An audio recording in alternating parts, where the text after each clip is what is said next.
you're not chasing claims and all this nonsense. You're developing a panel or almost a community of patients that are following, to use your words, like your gospel of like, we want healthy patients. We're going to drive impact over profit. Welcome to the In the Arena podcast. My name is Jared Miguez, a co-host on this podcast that brings you the inspiring stories of our clients who are leaders and innovators across different industries in Southeast Louisiana. They are visionary entrepreneurs, savvy real estate professionals, media creators, military business owners, and community champions. And we are going to showcase the remarkable achievements and share their personal stories. Tune in for insightful conversations, valuable lessons, and motivational stories that are going to reveal their secrets to success and offer you insights to help you on your own path. Welcome to In the Arena podcast. Welcome to the In the Arena podcast. Today we have Chad Carrone, owner of Integrated Concierge. Direct primary care. Yeah. DPCplus now. DPCplus. It shifted. Yeah. We just rebranded. Cool. Well, let's talk about what your company does so everybody can know what the rebrand means. So tell us about your company and what y'all do. So we are Direct Primary Care Plus, right? So we actually did start off as Integrated Concierge. It's still the legal name of the company. But we found that with the word concierge brings a lot of connotation that we kind of in the beginning wanted to show, like, look, you get this level, but at a way discounted price. But we found that there was kind of, because our biggest privilege and our challenge is we're the first in. We have first in advantage. So we don't have a lot of competition, but we're burdened with educating the public on how different this model is. And so when you're coming to the table already having to explain what concierge is and then how we're different, we're kind of shooting ourselves in the foot. So it actually, in growing into our third location, we found ourselves trying to figure out, what are we going to do with a third phone number? Do we get a toll-free number? And we just kind of fell on DPCplus was available. And it was like, oh, I wonder if the website's available. Oh, it is. And it's like, I'm just going to buy them now. Let's figure out later Buy 'em if all. we're going to use it. And so then we thought experiments with our team. We were like, hey, what do you guys think? What if we did this? Like, what would the marketing be behind this? And what would the colors look like? How would we change our logo? And, we had our big annual meeting coming up in January, and it was like, let's just drop it on everybody and see what they say. Yeah. And so we kind of made some logos, kind of made some colors, and we're like, so this is a goal for next year. What do you think? And actually the reception wasn't hugely great, but what I heard was there was no real resistance to it. Everybody understood why being called DPC Plus, when you do DPC plus a bunch of other stuff, would work better. And so it just kind of fell into that. So Tells your consumer what you're doing. Yeah. I love that about a brand. We're direct primary care, plus some other cool stuff. right. So tell me, what problem are you solving for your ideal client? Yeah, so healthcare is broken. I mean, that's the easiest way to say it, right? So I was a nurse in the Army for 8 years. I've done a total of 2 decades in the ER. I was really frontline on seeing the worst parts of medicine, which is the threshold to get care is enormous, and the ER has become the path of least resistance. So I think the studies and the numbers will tell you that like 66% of what shows up to an ER is completely unnecessary and could have been avoided with a phone call. 66%? 66. That's disgusting. So how can you call your doctor and get advice right now? And the answer is no. Absolutely not. Certainly not at 3 a.m. Certainly, most of them can't even see you same day within the same week. And so a lot of what we saw in the ER and could not give advice to was, look, just take a Tylenol and go see your doctor. Oh, I'd love to do that, but I can't get in for 3 weeks. So the real advice doesn't even help because then there's no catch point, right? So that's kind of where it started, was like, how do we stop all of this? Like, why is there such a path of resistance to be seen? And what if we just get ahead of that, right? Yeah. And then it became, well, you can't really do that because you get one sick person and then how do you see? So, okay, so now we need a building. And then it was like, oh, well, if we get a building, and so basically we kind of like went through these discoveries to find out, like, we just need to find a way to fund ourselves to see our patients, right? And insurance is an interesting model. It is a necessary evil, but it is evil, if you dig down into it. And we had the conversation of, we can make a lot more money if we take insurance. But we're talking about hiring a team of people who will have to fight these insurance claims. And you have to basically turn medicine into fast food. You have to see as many people as quickly as possible and hit them with as many claims as you can so that you hope a significant portion of those get paid out because many of them won't. Yeah. Or we could go with a cash model. We're gonna make less money. We'll have to convince people that what we're doing is better quality for them. We'll have to earn it more, but it'll be our money, right? And no one can come back 2 months later and say we're denying these claims. Yeah. And Which you know what's great about that is that Lauren always mentions this, that you should preach the gospel daily and when necessary use words. And that means that you should live your values every day. And you shouldn't have to go shout what your values are over the rooftops. Just the way you live your life should show people what your values are. Yeah. And the value that you wrote down was impact over profit. Right. And I think that what you're describing is exactly that, right? Y'all are creating a better service for your clients, even though there would be a different path to maybe make a little bit more money. Even when it's harder. Yeah. Even when it's harder. And the beauty behind it is it's better for the whole. Right? It's not tunnel vision on, okay, how can I profit on this business? But like, this is better as a whole. I mean, look what our entire state's going through right now. Every area of insurance is a problem, right? There has to be some form of reformation. So it's like, I applaud you for taking that step. And to prove that this is a problem, I went to the ER on Sunday I had a toenail that had to get Should we taken out. show No, the chunk that they pulled took out a of big your chunk toe? out.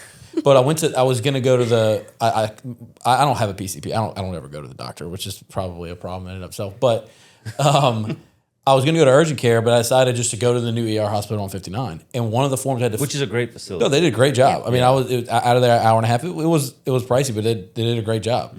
The doctor did great. But when I got there, I filled out a form that allowed them to fight an insurance denial if I needed to. Like I signed, she's like, this isn't the only thing I signed really was fill out this form in the case that insurance get denied. We will then be able to challenge it for It's you. everyday business for Which them. is crazy. That's all you do. Right now you have Slattamore Hospital going around because we have a vote that's coming up that everybody needs to show up to the polls, make sure if they didn't do early voting. But a lot of that discussion is around the fact that they just don't get most of their claims paid. And so they need the millage. They have to have those additional funds just to operate to provide these services. Yeah. And if you're talking global view, we or a system like ours should help with that as well, because you have so many people that are leaning on this system that they will never get paid for. And you have people like us who don't charge for the visit. And so while it does take some skin in the game to participate in our system, you're all in at that point. So there is no need to go to ER because it's already included. So it talks about Break it down. Break it down. So I mean, y'all have a facility that people can go just walk into if they need something, as long as you're a part of the group. So we have two. We have one in Covington. We have one in Slidell, which is where we started, and then we're actually in discussions right now to open up a third in Metairie.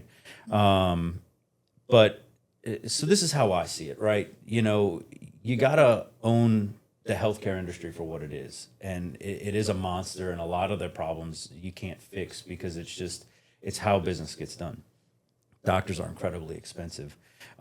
Skilled labor is expensive, and everybody I deal with is licensed, right? So we tried to make a system that got rid of the McDonald's model, right? Got rid of the nickel and diming. So how do you get your providers or your doctors to see patients without having to order every test under the sun, without having to prescribe a bunch of medications because you're just generating claim after claim after claim. Meeting quotas. Right. Unnecessary quotas. So first we did a subscription. What does the subscription do? Well, the membership model allows me to know what I can pay my providers. And I can tell them up front, this is what you should expect to get paid.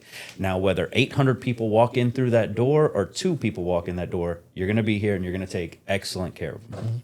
But you're never going to have to meet a quota of 16 MRIs. You're never going to have to do this many scripts.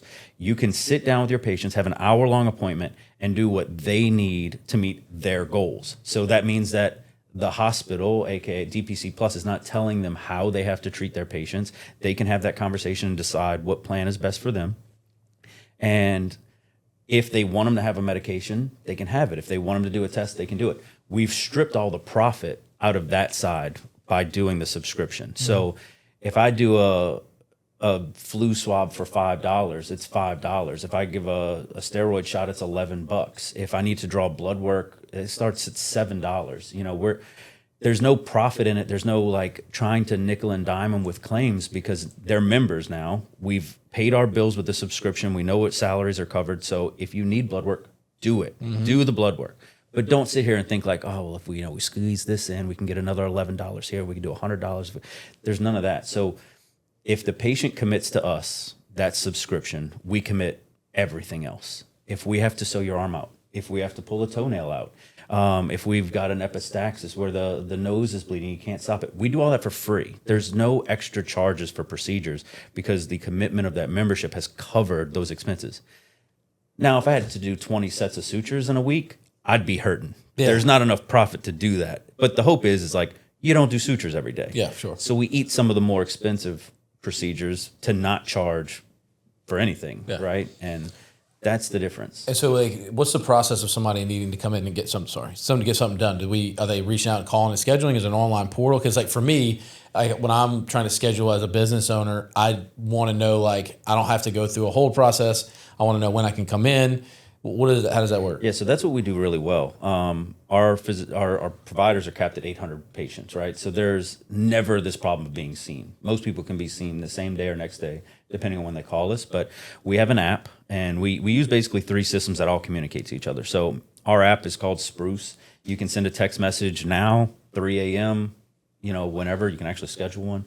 But say the other night, it could be 10 p.m. at night. We're closed. Nobody's working. You can send a message and say, look, I hurt myself or my toe's swollen. I can't walk on it. What should I do? All you have to do is hit a button that says urgent, and that pushes through to the on-call nurse. It's an RN that works there. You can send a picture to say, this is what I'm talking about, and they can guide you through, hey, I think I'm really concerned about this. You should go to an ER and get this taken care of. But a majority of the time, because we can do pretty much 90% of what people need outside of the ER, if it's not heart attack and stroke, we can probably take care of it. They would probably say, look, can you come in at 9 o'clock in the morning? We'll get you scheduled and we'll take care of it. Or like to the point of it's a fever, take some Tylenol. Look, call me back in an hour if it's not fixed, but this is my plan. If there's an issue, call me back. You have access to us. If not, we'll see you in the morning, or we'll let the doctor call you. Outside of that, right now when we're open, same thing. You can send a text through your app, and we do pictures a lot. People send their pictures, a lot of stuff, because we have a relationship. For instance, ER can't give you a script for very long because they have no relationship with you. It might be 3 days. We have a relationship with these people. So they could call us from Tennessee where they're on vacation and have an issue, and our providers can write a 90-day script over the phone because they're still our patients. They're still from here. And distance, convenience, it's not an issue for us anymore because they're established. The other cool thing about the other 2 apps is every communication we have in that text message platform, even though it's an app, it's all automatically loaded into your chart. So then we can follow it. It's a part of your health record. It's encrypted, so it's all there. Your pictures are there. We can review it at any time through your health record. And then the membership platform is the other side of it. And what's cool about that is when you go to our website, if you want to update anything on your membership, you want to add one of your kids, which is discounted. You want to add family members, take somebody off. It's all automated. You can call us and we'll do it too, but you can do it right there from our website. And same thing with your healthcare portal. If you want to see your chart, you go to the portal online. There's your stuff. So from a health provider standpoint, you hear that again from my dad's a pathologist, my father-in-law's an OBGYN, and things are changing in the hospitals, right? Mm-hmm. I mean, with insurance, but also with the change on all the electronic records that they're requiring and the red tape, just malpractice insurance, the whole 9 yards is changing. Mm-hmm. From an employee standpoint for you, how is the process and the experience different for an employee who works for you guys than maybe the hospital or ER? Yeah, so there's certainly a mentality change. There's kind of 2 sides of it, and we actually split our company like this. We have the medical side and we have the operations side, and we actually create intentional friction between the 2, because I think it brings us to the table. Amy Coulon, who's our CMO, she is highly motivated and burdened with the responsibility of making sure everything we do has medical excellence. Mm-hmm. And on that side, our employees are expected to not only give a good experience, but a rememberable experience to their patients, but making sure those messages are responded to quickly, accurately, and to try to eliminate barriers for our patients. On the operational side, which Jeanette Yates is really leading. She's our new director of operations. They are pushed to consider profit and wasting expenses and things like that. So a lot of it is, if you're already sending somebody to the cardiologist, let's get their blood work now, so that they've already got lab results. Now they're not going to the cardiologist twice. they're going to get their results reviewed. You've skipped a visit, which a lot of our patients don't have insurance, so that makes a big difference to them. They're not getting 2 visits of cost; they're getting 1 visit. So a lot of it is proactive and making sure that we think ahead. Yeah, for sure. I mean, it's interesting. I'm happy to hear that y'all create an environment of trying to figure out solutions for your clients that aren't necessarily just following the standard procedure and the basic standard that you get in most healthcare providers, and thinking about how can I make my client's life easier so that the subscription makes sense for them. Because I can tell you go to the doctor to just tell them, here's your ticket to go to the specialist, and then you go to the specialist, and then they tell you that you got to, like you're saying, go get 3 things done before you can come back and meet with them. And you're a business owner, or you're a family who got a lot of kids, like you don't have time to visit several times or drive across town or in different cities to go see different specialists in some instances. So it makes a big difference. Yeah. So when we approach our providers and we give them a panel, right? The way they get reimbursed is through the memberships, right? So a big part of how we talk about that for them is, look, in the beginning, it's all about proving that this concept is worthwhile. And so you have to give enough value and show your patients that you're accessible, you can make an impact in their life. And that's what's going to grow your panel, right? Because people are going to see that, I get this great care, I'm going to tell my friends, and then they add it. And you get to a point where they cap out and they're at 800 patients. They can't get any more patients. And so the strategy we tell them is, well, look, now you've made your salary, you're covered. So now you have to figure out how to work less, right? And how do you work less? You make healthier patients. And so now your job is to become proactive and make sure they're not calling you, once a month, twice a month, anything. You're calling them to say, hey, I want to provide you value to this membership. You haven't done your blood work in XYZ. Why don't you come and get it done? Or, hey, we had this conversation. I wanted to follow up, because now you're not chasing claims and all this nonsense. You're developing a panel, or almost a community of patients that are following, to use your words, like your gospel of like, we want healthy patients. We're going to drive impact over profit. So in the beginning, you certainly build your panel through excellent care, but then you maintain it, and you maintain your lifestyle of less work by being proactive and not having to figure out your sick people and how do I fix them, because you've made sure they're staying healthy. Yeah. With the end goal of the betterment of the community. I think rounding out your question, like, are the lives of the physicians different? I would imagine it is, because no one goes into med school with the idea, like, I can't wait to run a business. I'm going to go to med school. They go to med school with ultimately the goal, like, I want to help people, right? Whatever impact that they had in their life. And so they go to these hospitals, and that's the biggest challenge. They're having to learn how to just follow, these quotas and these metrics that are set upon them that have nothing to do with the care of the patient. And here, the way you explain it to me, you're developing that relationship over time, just so ultimately they're leading a healthier, more accessible life. And, I think many physicians, they actually butt heads with the hospital, because the hospital's goals are not theirs as a provider. And then you look on the primary care side of it, which is what we do, and they're having panels of like 4,000 to 5,000 patients. So it's fast food medicine. And when we cap them out at 800, if they want to spend an hour with a patient, right. They have the quality and the time to do it. All right. Well, I love the explanation of what you do, because I think it's so important, to the point that you made, to educate the public on what this actually looks like and how you can help them. But let's do a transition for all of our business owners, entrepreneurs that are watching, on how you operate the business, right? Let's talk a little bit about your systems, your leadership development, and the growth that you've had. Yeah. So I guess we really didn't have too many systems in the beginning, right? I had, I guess, to speak to my history, when I first left the ER, I had my first original business partner. That was when, my first company, we didn't have an operating agreement. I resigned. I put in my money. Did I throat punch you when you told me that in our first meeting? No. Yeah. Always have an operating agreement. Yeah. Always have an operating agreement. Anybody listening? You learn from your mistakes, though. I tell you what I've learned, to get off topic a little bit, is I would love to teach more nurses how to be more entrepreneurial, because it has been a difficult and long, but thank God for it, road of a lot of lessons learned. And I'd love to pass that on for people, because it's a struggle. And to me, I can tell you, success is the ability to move from failure to failure without the loss of enthusiasm, Amen. Right? And if you want to say what's the difference between me and the next person, I've failed plenty. And it's just but then how do you find the way forward, right? So So we did that, and we tried the insurance thing, and we tried our model, and that's where we learned what it was called, DPC. And ultimately, my business partner's goals were profit, mine was impact, and so we split. And then I met other mentors, and I can say like my journey in life has been very, no one will ever believe this, they'll argue it, but like confidence, I really struggled with, because I always thought, why do I think so different, and why can't I just accept what is, and like the people who are in charge of me, right? And particularly being in the military, like always like, why are we doing this? This makes no sense to me.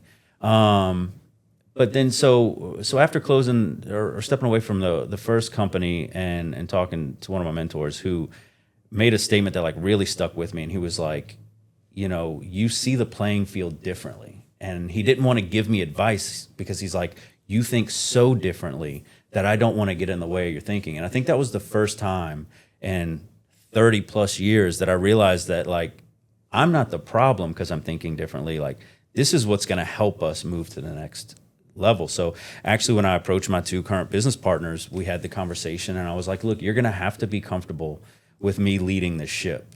And either you're comfortable with that and we sign the ops agreement and this is how it's going to be, or we're not a good fit, and that's okay. But like, I've now learned that the way I think is a perk, it's a benefit, and we're gonna go down this path. And so when we first started, there was a lot of just me in the office, and this is the vision, this is the grind, and I'm gonna come in and I'm gonna make it happen, and how we figure out is how we figure it out. And we grew rapidly, and it was great and difficult at the same time. And we found ourselves in a position where I needed more. I needed more support. I needed more people, and the leadership in our company just wasn't as available as we needed them to be. And so we had to find ways to bring on more help. And so, which was interesting, because at first we started like, we're taking this on together, and then it really quickly became like, how do we convince other people that what we're doing makes sense? You either get tired to the point of it, or other people around you are like, hey, dude, you need to figure something out, because you can't do it all yourself forever. Yeah. So then that was kind of when I ran into Lauren for the first time, and I forget which networking event it was, but what really has stuck with me forever was you were like, I got this book you need to read, Traction, and don't ask me another question until you're done reading it. And sounds like something I would do. And so I did, and it talked a lot about like structuring and just how you piece your stuff together. And I think one thing I've learned over time was like to never be the smartest person at the table. And even if you know way more about whatever you're talking about, people say weird things in weird ways that just click better. Yeah. And I've met some real dumb people that have said some genius stuff, and so I try to listen to everything, and I take quotes very seriously, and like those weird sayings that are 100 years old, like they last for a reason. Well, they all spend time with them, and they most of the time they all derive from some common place. Yeah. If you just keep going down the path, you'll find that people are talking about and saying it the same thing in a little different way, and you get down to it, and there's one or two common books back from thousands of years ago where it all kind of originated from, right? And so it's interesting studying that kind of stuff and looking into it. Even like personality and behavioral assessments, it all stems from some common thought and idea that people who thought differently like you were able to kind of use it and retool it in different ways to make an impact with it. And I think one of the things that you said, thinking differently is great, and you're going to find friction whenever you think differently, right? Because a lot of people don't like change. Most of the people in the world like to be the consistent activities on a daily basis and thought processes. But having mentors allows you to have some sort of perspective that's not your own, and accountability in a way. And if you have humility, then you can be around somebody who's going to give you feedback and keep you on the right path. Your mentor said, I'm not going to try to change the way you're thinking, because you're doing the right thing by challenging the status quo and continuing trying to find easier, different ways to do things to make an impact, like your value state. But having those people in your life that help keep you in the right direction and make sure that you're not straying off the wrong way or chasing a squirrel or not making the impact that you want is huge. Yeah. Yeah, your tribe matters. Yeah. Yeah. Just having somebody to support you and not tell you slow down or that's crazy, and just say, sure, run with it. Yeah. Yeah. And that's kind of what happened back in November, right? Is we started incorporating Traction, meeting with Lauren and saying like, I remember specifically like, and now this is the part of the meeting where I get to tell you what you don't want to hear, because I know this is what you want to do, and we're not going to do that. And it's like, I swear, I feel like a book. She's just reading the line, like, yep, this is what he wants to say. But it has really like helped us incorporate it. So like we went back and we split the company, right? Like, this is now your job. Amy is going to become our CMO. Your job is to run the medical side. I am going to constantly try to make this work from a financial standpoint. It's your job to stand in my way and make sure we don't break legality and ethics and And stuff the like impact that. that you're trying to make. Yeah. And it's worked so well that like we have a lot of conversations that are, I wouldn't say difficult, but it makes us have those like, what would you think if we did this? Would this be violent? Well, let me go back and look it up. And then so we're constantly trying to evolve to make the impact, make sure it's legal, but also make sure that we're creating a viable system that's growable. So Push through the challenge. That's where growth happens. The meetings y'all are having, is it on a weekly basis? Yeah, so we have several meetings. Different parts of the company have different meetings at different times. So the operations side, the managers and everything, we have a meeting every Monday. I guess you'd call it the C-suite, but mostly like the medical side, Amy and I, we have our meeting every Friday. And that way we're constantly bouncing back and forth. Like, well, this is what they said on Monday. Well, this is what we talked about Friday. The providers have a meeting just on their own schedule every month. We have an owners meeting once a month. We have the quarterly, which is a big meeting where we bring everybody in, and then our annual meeting has been tremendously successful. We only had one. We were a brand new company, right? It was great though. Yeah, it worked out. I loved Lauren showed up and did our disc assessments, which has been a huge thing. And when you said like, I'm not surprised at all that Chad just dropped all these bombs on everybody without. That's right. I was like, yeah, well, that's Made everybody chuckle and softens the room, you know? yeah. And y'all creating an environment where issues are present at y'all's meetings to discuss and solve those things? Yeah. We I don't know if you'd call it an open door policy, but I tell people like where I'm comfortable is solving problems. So like I need you to bring me the problems, and I might not have an answer right away, but that's when I talk about pacing in my house on a Sunday night. Like that's what I'm doing. Is like how does this work? How could we address this? And then I like to go back and bounce it off my team. Like, am I thinking right? Because they challenge me, and like I tell them, I want you to give me ideas. But also, like, okay, a complaint without a solution is just that. It's a complaint. That's not a problem. That's a complaint. So if you want to fix something, tell me, how would you fix it? So let's bounce off and figure it out. But also, when my people kind of complain about something or bring up, like, a problem, I like to argue it just as the 10th man commission, right? Like, can your problem stand up to scrutiny? Is it really a problem? So I think we kind of have this culture of, like, yeah, I can bring up any problem I want, but I better have something to back it up. I don't like yellow on the sign outside. Yeah. That's not a thing. But when you're discussing issues, asking that question, you're also going to make sure that they come with some actual substance behind it. But also, you'll sometimes figure out the actual issue is not what they're bringing up or what the employee is presenting or the client is presenting, but it's actually something else. So you had to go deeper by asking those questions to discover. Sure. And unless you ask those questions, you're just going to think that you're solving the problem, but the reality is the problem's over here. And look, our employees They get present frustrated. symptoms, Yeah. not Yeah. problems. Is it a Exactly. problem or is it a symptom? Our employees get frustrated too because they'll come to us with a complaint.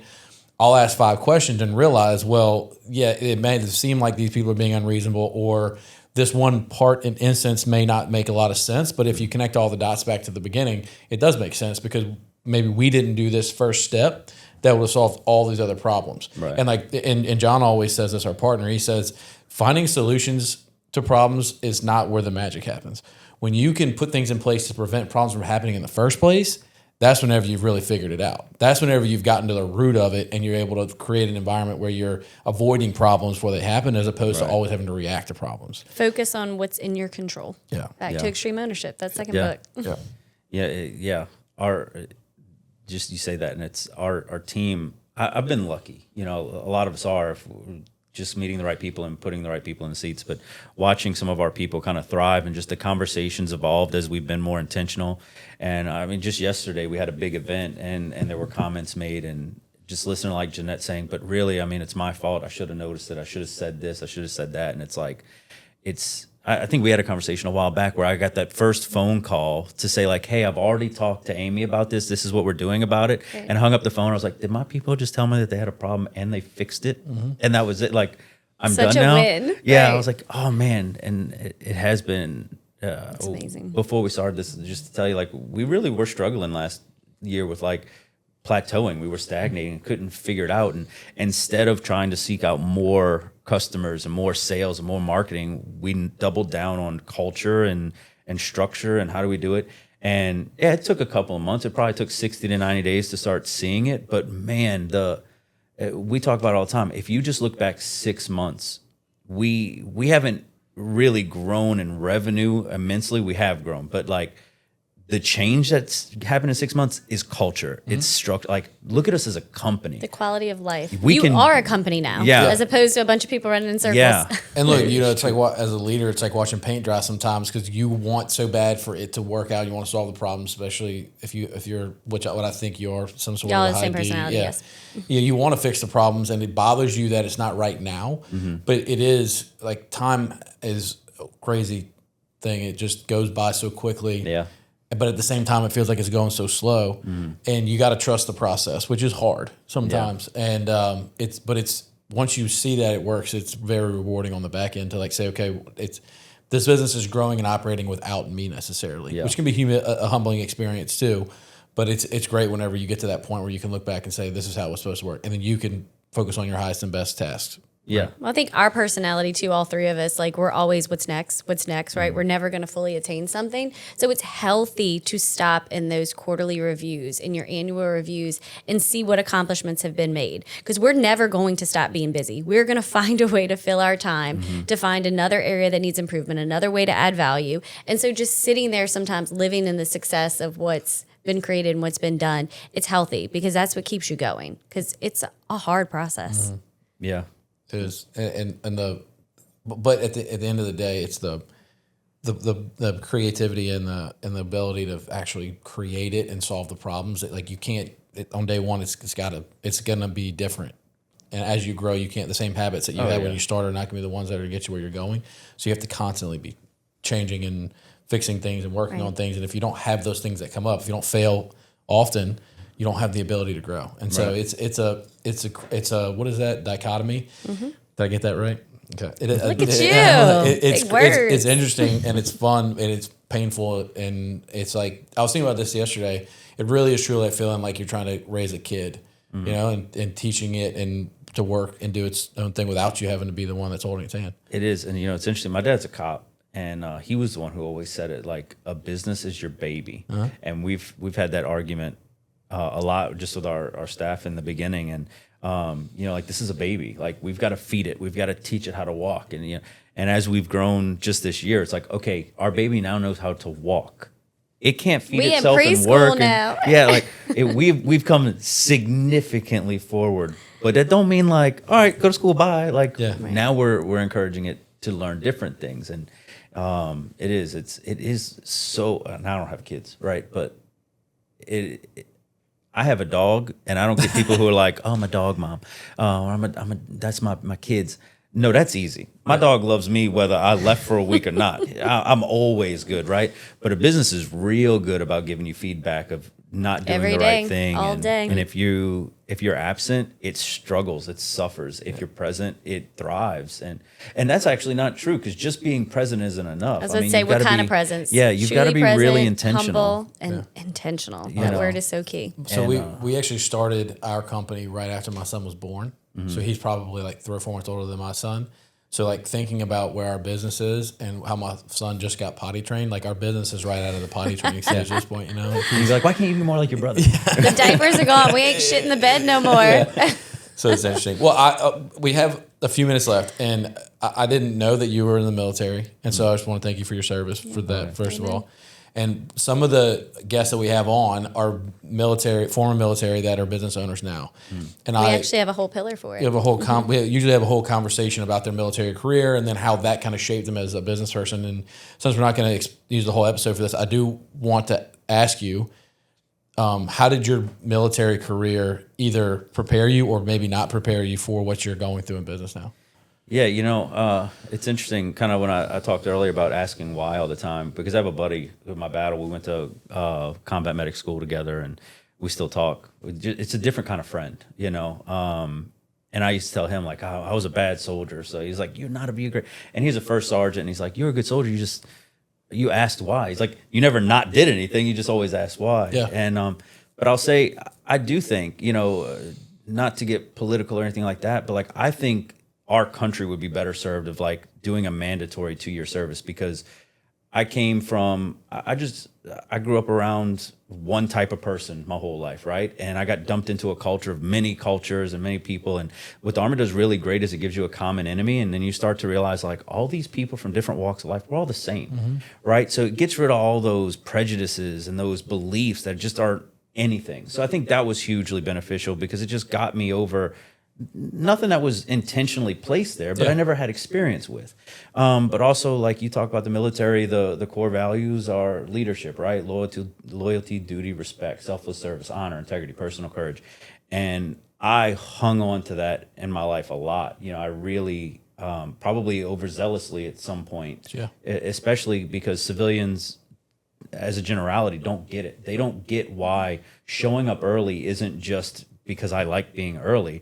I'm not going to create that perception that your time isn't valuable. And so like, what's the fear that I might have to wait a few minutes till it opens? Selfless service isn't about, going out and getting yourself shot for no reason. It's about serving other people other than yourself. And, why build a system that's better than the current healthcare model? It's a passion project, but you want to make that impact in your community. You want to, I hope, one day be remembered for doing something that made a change, right?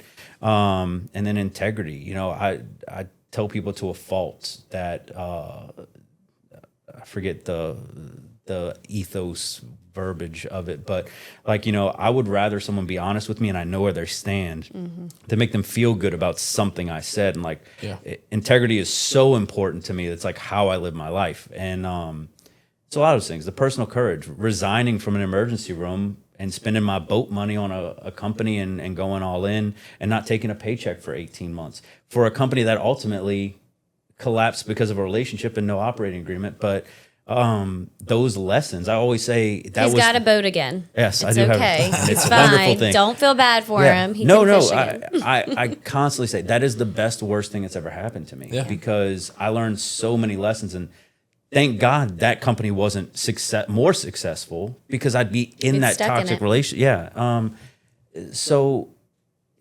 think the military gave me the tools to be confident about thinking differently, about being bold enough to try it, to be confident enough to question, is this the environment I want to leave healthcare in? It's hard to explain because I don't have veterans at my office. I would love to. It's hard to find them, but it's hard to get civilians to really understand like that deep-seated mission value that honor the mission comes first. We can all feel different ways about different things, but if we're not honoring the mission, we're failing everybody here. We're failing ourselves, our team, our community. And it sucks to show up on a Saturday sometimes, and you know what, look at what happened when you did.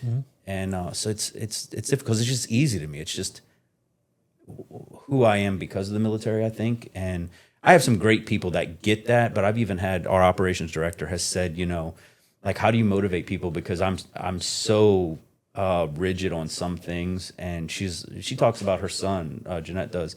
Like, she wishes she could figure out a way to motivate people like that. And we've talked about like doing team building and obstacle courses, and that would be so much fun. And they're like, people don't like going on obstacle courses. And I'm like, y'all wouldn't just have a butt. And that's where kind of DISC comes in, right? Vision and trust. Yeah. And I think that's where it translates, right? When you're stubborn to the mission, to me, that translates in business to that unified vision. If everybody's moving in one direction, you have success, right? So it's less about motivating people to be disciplined, because let's just face it, a lot of people aren't raised the way that we would love for them to be raised for the workforce, but more about making sure that they're on board with the purpose of where we're going. And that's why it's just so important to constantly live your culture culture and talk about what you're doing, because that's what keeps people coming in, right? I mean, one of the stretches that we pull in our values is vocation, and truly having somebody understand that your job is fulfilling something about you as a person, who you are as a person. When you have that level of connection to what you're doing, you're bought into where that company's going, as opposed to just, yep, that's my 9 to 5. Yeah. Right? Because when 9 to 5 people hang around with people like us, we annoy the crap out of them. Yeah. And I'm okay with that. That's the leadership in our company was born out of just. I tell my people all the time, I don't really value interviews. They mean nothing to me. It's a show. You're here to say what I want to hear. I'm here to say something that hopefully triggers something in you, and it's all very superficial to me. And so I tell my people, You hire also 'em. just struggle with small talk, so Yeah, fair enough. Me too, bro. But once they're hired, I usually hop in and I say some things, and I'll just, what do you think about this? And I just kind of measure what they say against what we're trying to accomplish. And the reason our CMO is the CMO of the company is because every time I walked in there, she always said the right things. Hey, I need you to do a favor. It was never a challenge. It was never a push. It was always, we got to get, it's not even a question. It's just, yeah, it's what has to happen.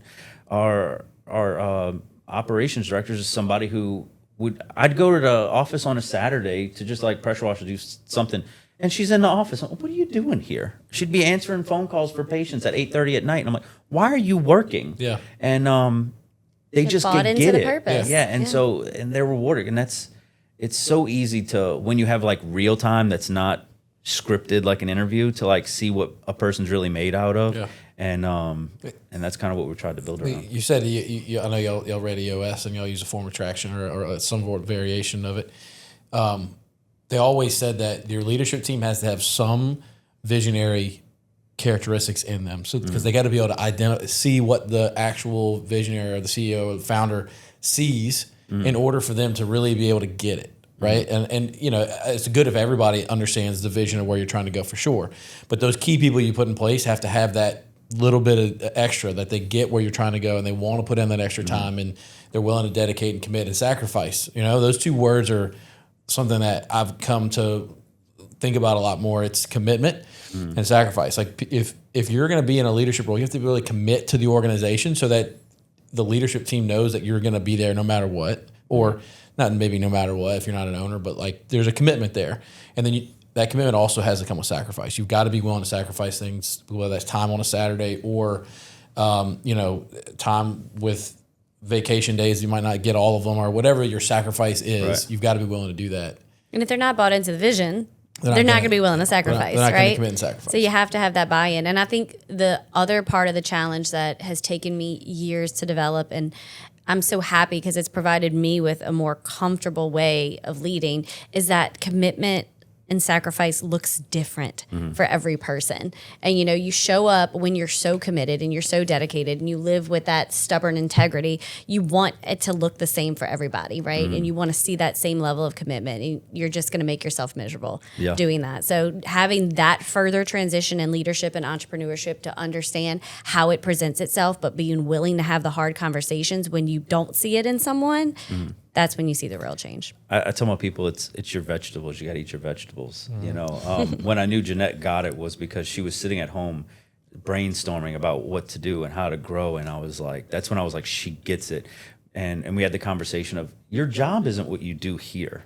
Like, this is the punishment for doing your job well, because your job is at home when you're trying to brainstorm and figure out what to do next and how do I fix this and how do I get ahead of that. And like, that's the commitment. That's the job, right? We don't pay hourly. We pay to do a job. So they get a salary to do, as long as they're doing their job, you're not clocking in and clocking out. And when you're at home figuring it out, if you did that really, really well, you're punished with a bunch of patients coming in here, signing up, and there's workload, right? Yeah. And that's the punishment for your success and your brilliance. Again, And, that's the difference. That's what gets you on that leadership level where you're thinking about solving problems and contributing and ultimately taking something off of the founder or the person's plate by saying, I can have somebody that I can rely on because they get it and they're willing to solve the problems with me, which is a big deal. Well, this was a great conversation. I feel like we can go in forever. We got to stop. But I do want to say again, I appreciate your service, man. And I love whenever I hear somebody who was a former military, a veteran in the U.S. military that says that I enjoyed it and it made an impact on them. Because I value hearing the things that y'all have done. So I want to say I appreciate that again, and I look forward to watching your company grow. Oh yeah, me too. Thank you. Amen. I appreciate being We here. still going.